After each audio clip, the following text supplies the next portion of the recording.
Leasing equipment, it seems like such a smart move, right?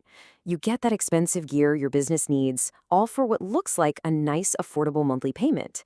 But what if that great deal isn't quite what it seems? What if it's actually a financial trap just waiting to spring? So you see that low monthly payment, and it's designed to look really good, but it can be so misleading. Which brings us to the big question, the one you really need to ask yourself. Do you actually know what the total cost of your lease is going to be? Yeah, because that simple number on the page, it's often just the tip of the iceberg. It can quickly explode into this whole mess of hidden fees and surprise charges, and suddenly, that smart business move is absolutely killing your budget. And look, this isn't some minor issue we're talking about. What you're seeing here is literally the cover of the handbook on lease financing from the comptroller of the currency. I mean, think about it. When the feds, the actual federal bank regulators, write an entire handbook just about the risks, you know you've got to pay attention to the details. All right, so let's dive in and start pulling this apart. Okay, so the first place these tricky costs love to hide is right at the very beginning, in all that paperwork. We're talking about fees you're paying before that shiny new piece of equipment even shows up at your door.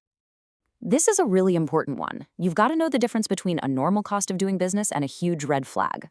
So, a documentation fee? Yeah, that's pretty standard. It covers admin costs, makes sense. But an application fee? Whoa, that's a completely different ballgame. And hey, don't just take my word for it. Check out this quote from the experts over at Tomcat Leasing. It's so simple, but so powerful. Do not pay an application fee. Seriously. If a company wants to charge you just to see if you qualify, that's your cue to turn around and walk away fast. All right, here's another classic one you'll see up front, paying the first and last month's payment. But this is where you need to get really clear and ask a super important question. Is that cash going directly towards your lease payments, or are they just holding it as a security deposit? Because, that makes a huge difference to your upfront costs. Okay, so you made it through the upfront fees. The lease is signed, the equipment is delivered. You're feeling good, right? Well, this is where the next phase begins. It's like a slow drip. New fees start popping up, and they just drain your budget, month after month after month. Let's talk about insurance, for example. Your lease is going to require it, but if you forget to provide proof of your own, guess what? The leasing company is more than happy to sell you their policy, and it's almost always at a way higher rate. And then you've got late fees. They don't just charge you once, sometimes they tack on daily interest, which can get out of control really fast. And you see these other things here, property taxes, UCC filing fees, which is just a public notice saying they own the gear. These are almost never included in that shiny monthly quote they gave you at the start. These are the kinds of surprises that can absolutely wreck your cash flow. But you know what? The most expensive, the most dangerous traps, they save those for the very end. Right when you think you're finally done with payments, bam! You could get hit with a bill for thousands of dollars you had no idea was coming.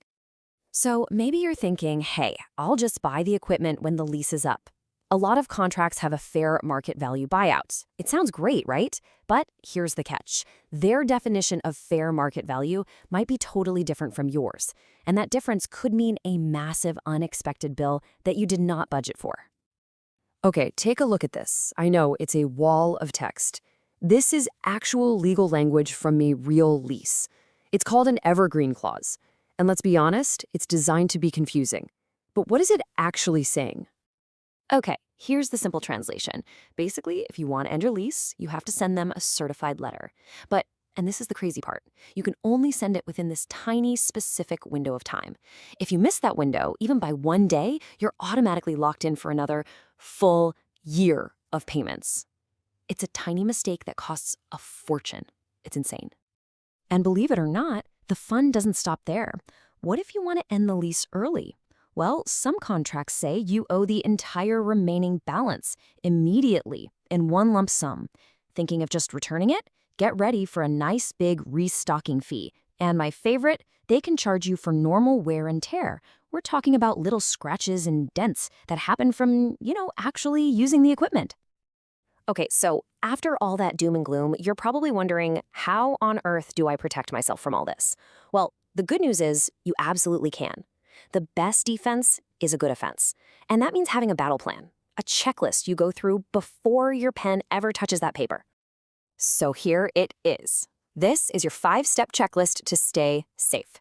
First, Ask for a complete list of every single fee right up front. No more surprises.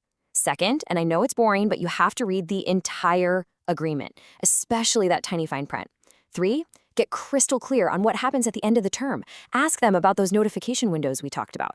4, negotiate. Don't be afraid to push back. Ask them to waive that documentation fee or lower another one. And number 5, and this is maybe the most important, get everything in writing. Every promise, every clarification. Because if it's not in the contract, it's like it never happened. So at the end of the day, it all comes down to this. You've got to look past that tempting monthly payment.